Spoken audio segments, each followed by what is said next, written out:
आधे से ज्यादा लड़के झूठ बोलते हैं लड़कियों के सामने सिर्फ स्टड बनने के लिए, सिर्फ इतराने के लिए, सिर्फ पटाने के लिए। एंड उनके माइंड में सिर्फ एक ही थॉट होता है कि 4 दिन घुमाऊंगा और उसके बाद दूसरी पटाऊंगा।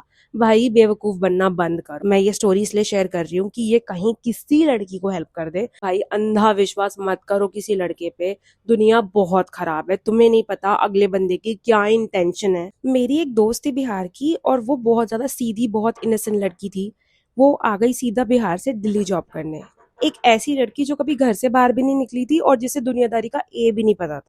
अब उसके ऑफिस में एक लड़का था एंड उसने उसको 2 दिन ऑब्जर्व किया और उसको इतना तो समझ में आ गया था कि इस लड़की को पटाना उसके बाएं हाथ का खेल है।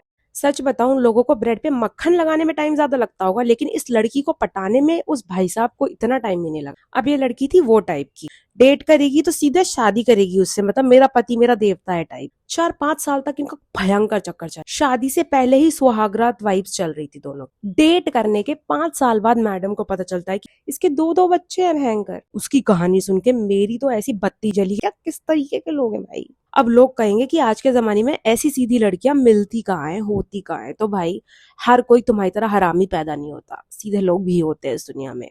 अब इस लड़के का इतना झूठ नहीं था, सिर्फ भाई साहब की बीवी भी है, दो दो बच्चे भी हैं, उसके बाद भी उसको ये रिलेशनशिप एंड नहीं करना। वो मेरी दोस्त को इतना गंदा ब्लैकमेल करता था कि मैं तेरे खानदान में बता दूंगा कि तू क्या कर रही है बाहर नौकरी के नाम पे और तू क्या गुलछर्रे उड़ा रही है। वो बेचारी सीधी लड़की इतना डरी सहमी रहती थी उससे।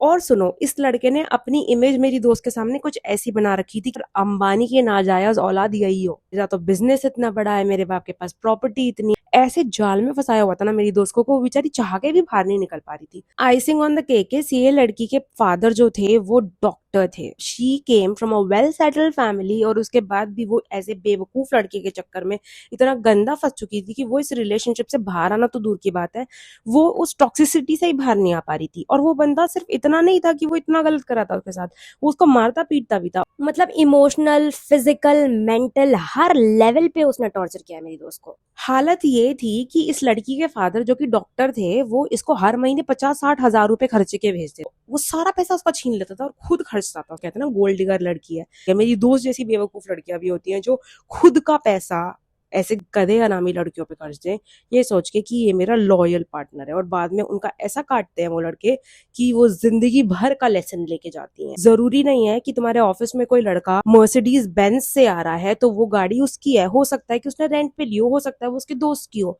जरूरी नहीं है कि अगर कोई कह रहा है कि मेरे पाप के पास 100 करोड़ का बिजनेस है तो उसके पास एक्चुअली में वो बिजनेस हो। और जो टॉर्चर है वो यहाँ पे खत्म नहीं होता इस बंदे का। नेक्स्ट पार्ट में बताऊंगी कि आगे क्या हुआ उसके साथ।